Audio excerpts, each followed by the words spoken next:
The New York Knicks have officially traded Obi Toppin to the Indiana Pacers, and now we know the type of picks the New York Knicks got back in return for Toppin.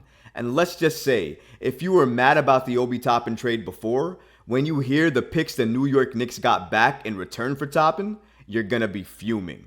Also, Jacob Toppin, Obi's brother, was officially signed by the New York Knicks recently, but they changed the contract that he was signed on. We're going to break all of this down and more today. But before we get started, guys, about 87 of you guys watching this video right now are not subscribed. We are on the road to 5,000 subscribers, and we could really use your support. If you like content like this, please go ahead and hit that subscribe button because it could really support all the great content that we're creating for you. And now, let's get started. Obi Toppin has been officially traded by the New York Knicks. And now, since that's happened, we now know the exact picks the New York Knicks got back in return for Obi Toppin. Shout out to Ian Bagley of SNY for reporting the following. League sources confirm that the Knicks will get the least favorable of the Pacers and Suns 2028 second round pick and the least favorable of the Pacers and Wizards 2029 second round pick in the Obi Toppin trade to the Pacers. The New York Knicks are not only getting 2 future second round picks, but now we know that those second round picks are the least favorable. And they're in 2028 and 2029. The New York Knicks basically gave Obi Toppin away to Indiana for 2 future second round picks in 2028 and 2029. And they're the least favorable picks. Tell me you don't want somebody without telling me you don't want somebody. The Pacers just got an elite piece in Obi Toppin who still has development left, who fits perfectly with the Pacers, who has Tyrese Halliburton as his point guard, who's going to look for him above the rim each and every time he goes down or he drives. He's in the best situation and position he could possibly be in. The New York Knicks absolutely did him a favor. But when you do somebody a favor, shouldn't you get something back in return that helps you?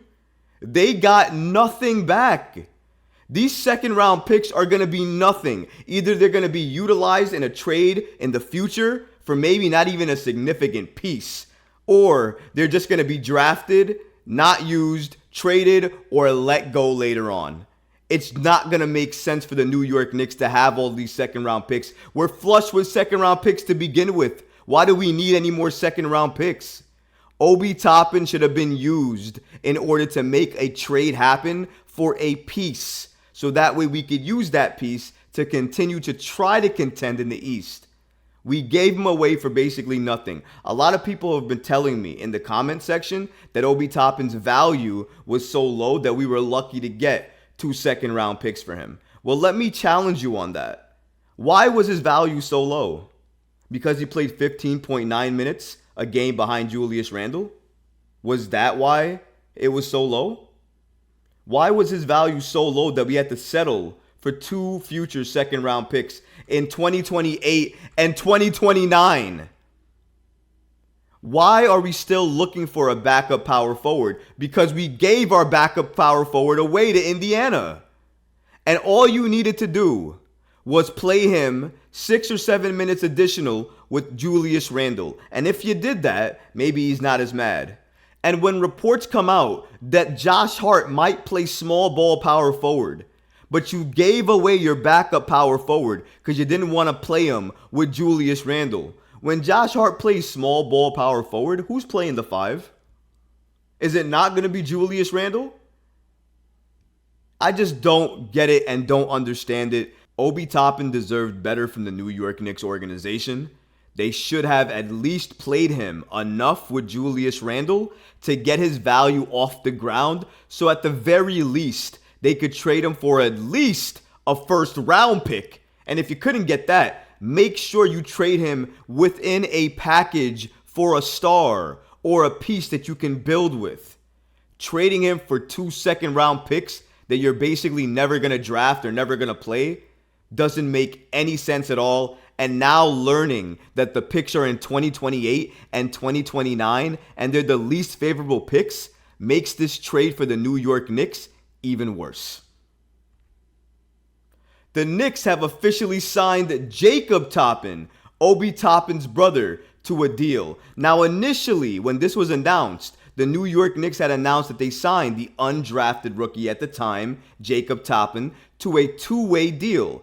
And the interesting part here is that a two-way contract allows the players to suit up for both the NBA team and also the G League team. It also gives them a little bit more security.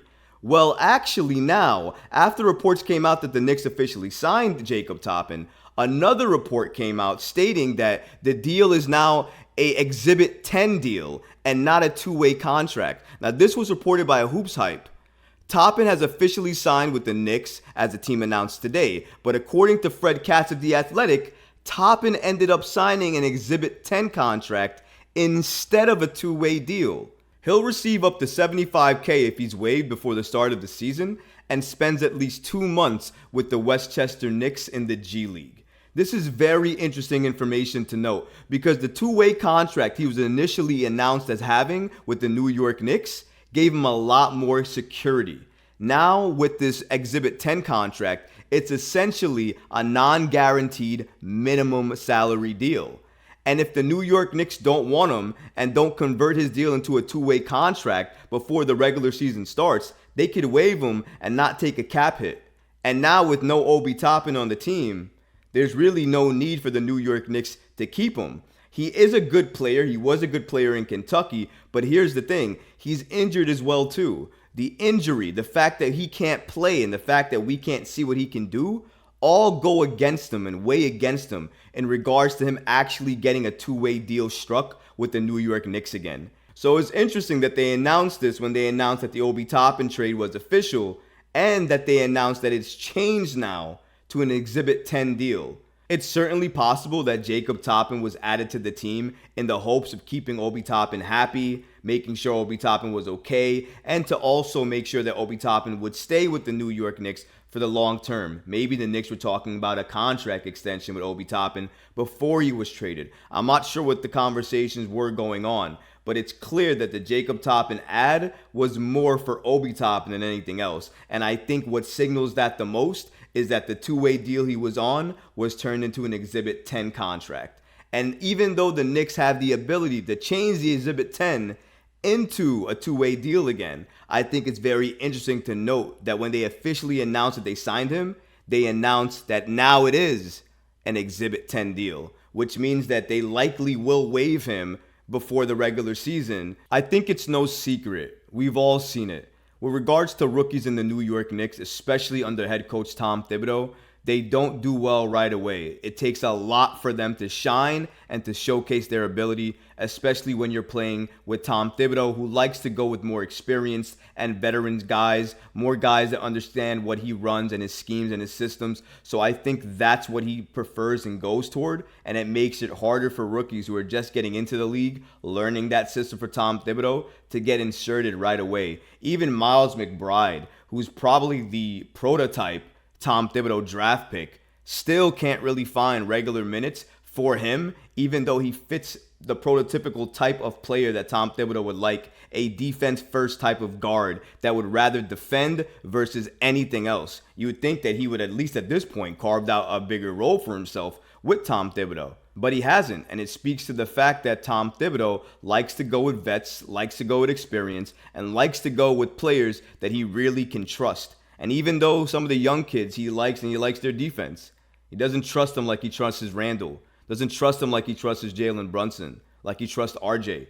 There's different levels to it, and I think it's very clear who Tom Thibodeau trusts a lot and who Tom Thibodeau is still learning how to trust in terms of his roster. Even though the New York Knicks haven't been extremely active on the trade market or during free agency, really only adding Dante DiVincenzo, they've been linked and mentioned in a number of trade scenarios and to a number of free agents. So there is still time for the New York Knicks to make moves to help bolster this roster and help it get better going into next season. But it's going to be very interesting to see what other trades they try to swing and what other free agents they add. Only time will tell.